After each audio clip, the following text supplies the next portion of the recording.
எங்க அவர் தனியாக நின்று வென்றாரே. பஞ்சாப்லேயும் தனியாக தான் நின்னார், அங்கேயும் தனியாக தான் நின்னார். இந்த 19 தேர்தல் அம்மா ஜெயலலிதா தனியாக நின்று வெல்லலையா? அவங்க 19 14 நினைக்கிறேன், 14 37 இடம் வெல்லலையா? 37 இடம் வெல்லலையா? யார் கேட்டா? அதெல்லாம் ஒன்றும் கிடையாது. இன்றைக்கி நான் வெல்லலை, விடுங்க, நான் வெல்லலை, நான் தோத்துட்டே போகிறேன். ஆனால் என் பிள்ளைங்க இன்றைக்கி பள்ளிக்கூடத்தில் படிச்சுக்கிட்டு இருக்கேன் நான் கோட்பாடு நான் சொல்கிறேன்ல, எங்கள் முன்னோர்கள் தவறு பண்ணிட்டாங்க, எனக்கு முன்னாடி வந்த மாப்போசி தவறு பண்ணிட்டாங்க, எங்கள் தாத்தா சீபாதித்தனார் தவறு தான் பண்ணிட்டார், அப்போய் திமுகவில் சரணடைஞ்சிட்டாரு. அந்த கோட்பாடுகளையெல்லாம் வச்சுட்டு எல்லாம் விட்டுட்டாங்க. பெரும்பாலான நாம் தமிழர் கட்சி தொண்டர்களும் இதே உணர்வில் தான் இருக்காங்க. நீங்கள் இல்லாதவன் என் கூட இருக்க மாட்டான். நீங்கள் ஒரு தடவை நீங்கள் தேர்தல் நேரத்தில் நான் ஒரு கூட்டம் நடத்துகிறேன், அந்த கூட்டத்தில் நீங்கள் ஒரு பார்வையாளராக கூட வந்திருந்து பாருங்கள். நாம் தனிச்சுத்தான் போட்டியிடுகிறோம் சொல்லும்போது அவனுடைய ஆர்ப்பரிப்புமே அவனுடைய ஆவேசத்தையும் அவனுடைய கையொலியும் பாருங்கள். அவனுக்கு தெரியும் நான் இந்த சமரசம் செய்ய மாட்டேங்கிறனால தான் என்னை பிடிக்குது அவனுக்கு. உங்களுக்கு தெரியும், உங்களுக்கு தெரியாதில்லை, எனக்கிட்ட எவ்வளோ பேரம் பேசியிருப்பாங்க, எவ்வளவு கோடிகளை சொல்லியிருப்பாங்க, எவ்வளோ சீட்டு தர சொல்லியிருப்பாங்க. ஆனால் என்னை வளர்த்து உருவாக்கின தலைவன் அப்படி. அதை கண்ணதாசன் ஐயா சொன்னதான், டேய் ஒரே ஒரு தடவை வாழ்க்கையில் நீ சமரசம் செஞ்சின்னா உன் வாழ்நாள் முழுக்க நீ அதான் செய்யணும். ஒரு தடவை செஞ்சிட்டிங்கன்னா, ஒரு தடவை என்கிட்ட லஞ்சம் வாங்கிட்டு கையெழுத்து போட்டிங்கன்னா அவருக்கு பண்ணி கொடுத்த மாதிரி நமக்கும் பண்ணி கொடுங்கம்பா. நீங்கள் வேறு வழியே கிடையாது, நீங்கள் போட்டு தான் தீரணும். அதே தான் இது. இப்போ நான் தோற்றுறதுல என்ன பிரச்சனை? யாருக்கு நட்டம்? எங்களுடைய வாழ்நாளில் எங்கள் வாழ்நாள் தொலைஞ்சிருக்கு, தனிப்பட்ட சுயதுக்கங்களை இழந்திருப்போம், என் பிள்ளைகள் இது பண்ணியிருப்பாங்க. ஆனால் நீங்கள் ஒன்று கவனிச்சுக்கிறங்க, நாங்கள் விவசாய குடும்பத்திலேருந்து வந்தவங்க, ஒரே ஒரு செடி தான், ஒரு கத்தரிக்காயோ தக்காளியோ நெல்லோ ஒரு செடி வளர்கிறதுக்கு அவரை கொளிஞ்சி அந்த என்ன சொல்கிறது, கொள்ளு, எள்ளு, சனப்பை, இப்படி ஏகப்பட்ட செடிகளை என்ன பண்ணுவோம், வெட்டி நிலத்தில் போடுவோம். வெட்டி நிலத்தில் போட்டு அப்படியே மக்க விட்டு அப்புறம் உழுது அதை உரமாக்குவோம். 10-15 செடியை அழித்து உரமாக போட்டிருக்கோம். எதுக்குன்னு கேளுங்க, ஒரே ஒரு செடி நல்லா வளர. நாங்கள் எல்லாரும் செத்து உரமாக கூட போயிட்டு போகிறோம், அடுத்த தலைமுறை நல்லா வளர்ந்துட்டு போகுது, என்ன கிட்டு போச்சு. ஆனால் வந்தான் கருணாநிதியை பார்த்து வந்தவன், ஜெயலலிதா பார்த்து வந்தவன், எம்ஜிஆரை பார்த்து வந்தவன், பேசி வந்தவன், சமரசம் பண்ணால் பிரச்சனை கிடையாது. ஒன்றும்லையா, ஓட்டுக்கும் சீட்டுக்கு 2 சீட்டுக்கு பேசிட்டு போயிட்டேன். இப்போ தோத்தா என்ன நான் நிம்மதியாக உறங்குறேன். நான் தோத்தானே போயிட்டேன், என்னை பார்த்து ஏன் பயப்படுற? எனக்கு ஒன்றுமே இல்லையே, ஒரு எம்எல்ஏ இல்லை, ஒரு எம்பி இல்லை, ஒரு வார்டு கவுன்சிலரோடு கிடையாது. ஆனால் எங்கச்சி தான் கூடாரமாக காலியாகுதுங்கிறேன். நான் வரவே இல்லை, 1000 போலீஸை குவிச்சு வச்சிருக்கிறேன், கூடாரம் தான் காலியாக போச்சு. அப்புறத்துக்கு இல்லை, இது நல்ல பாயிண்ட். நீங்கள் தொடர்ந்து நான் தோக்குறேன், ஆனால் என்னை பார்த்து ஏன் பயப்படுறீங்கன்றீங்க. ஆமாம்,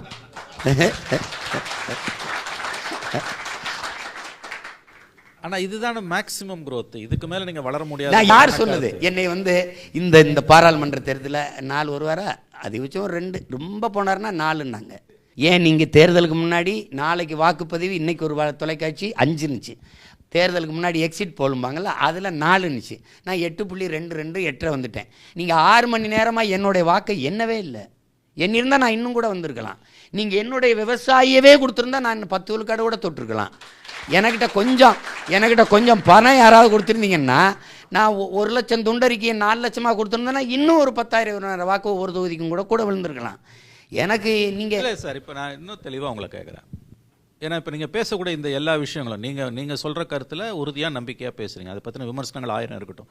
இதையே உங்ககிட்ட ஒரு 10 எம்எல்ஏ 2 எம்பி இருந்து பேசுனீங்கன்னா உங்களுடைய சாதிக்கக்கூடிய வாய்ப்புகள் என்பது என்ன அதிகமாக இருக்கும்னு நீங்கள் நம்பலையா? வாக்கு வங்கி அரசியல் இருக்கு இல்லை, எதை பேசுவேன்னு சொல்லுங்கள். யாரோட தயவில் நான் வென்று போய் எதை பேசுவேன்? இல்லை, நீங்கள் அதுதானே காம்ப்ரமைஸ். அப்போ நீங்கள் தேர்தல் அரசியலில் வாக்கு வங்கி அரசியல் இருக்கக்கூடியவங்க எல்லாரும். இப்போ நான் உங்ககிட்ட கேட்குறேன், உங்ககிட்ட ஐயாட்ட நான் ஒரு உரிமையோடு கேட்குறேன்.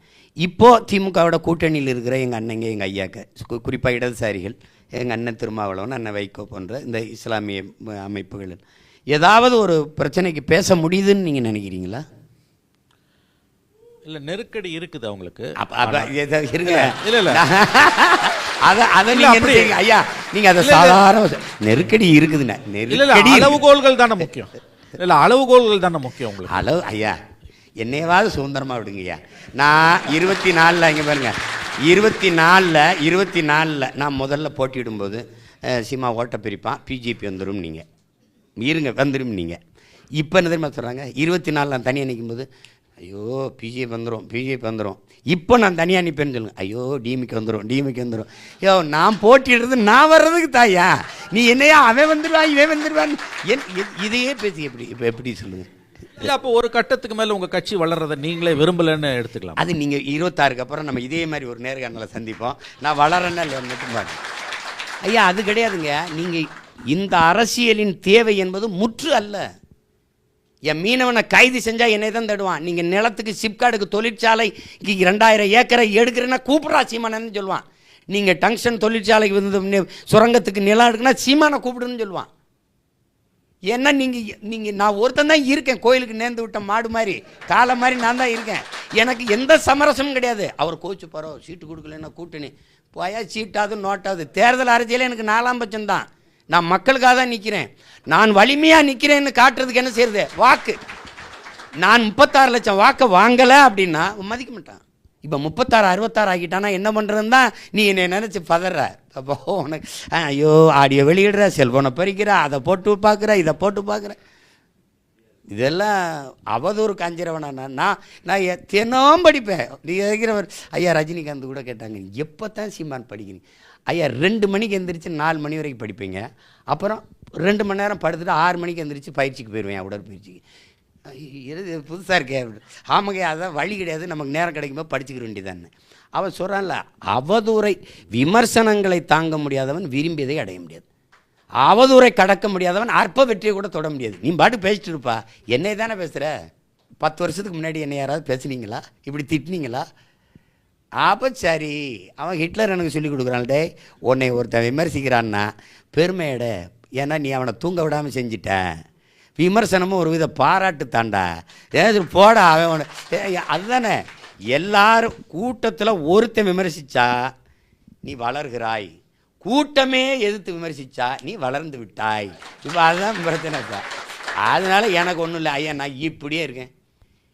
நான் ஒரு தலைவனுக்கு தகுதி என்ன? முதல் தகுதி, அவன் தன் மக்களை முழுமையாக நேசிக்கணும், நம்பணும்.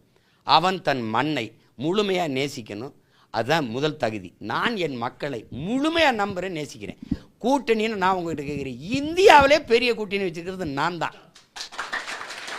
இங்கே பாருங்கள், ஒரு பிரச்சனைன்னு சொல்லுங்கள், எல்லா பிரச்சனைக்கும் இப்போ ஐயோ இந்த அரசு கொடுமையாக இருக்குதே, இப்படி வந்து இந்த சிப்காடுன்னு அது தொழிற்சாலைன்னு 2000-3000 ஏக்கர் விளைநிலங்களை பறிக்குதே, பரந்தூரில் இருக்கிற விண்ணூர்தி நிலையத்திலே பறக்க விமானம் இல்லை, அதுபோக இப்போ 5000 ஏக்கரில் கட்டுறேன்னு எங்கள் விளைநிலங்களெல்லாம் பறிக்குதேன்னு பரிதவிக்கிற மக்கள் என்னோட தான் கூட்டணி.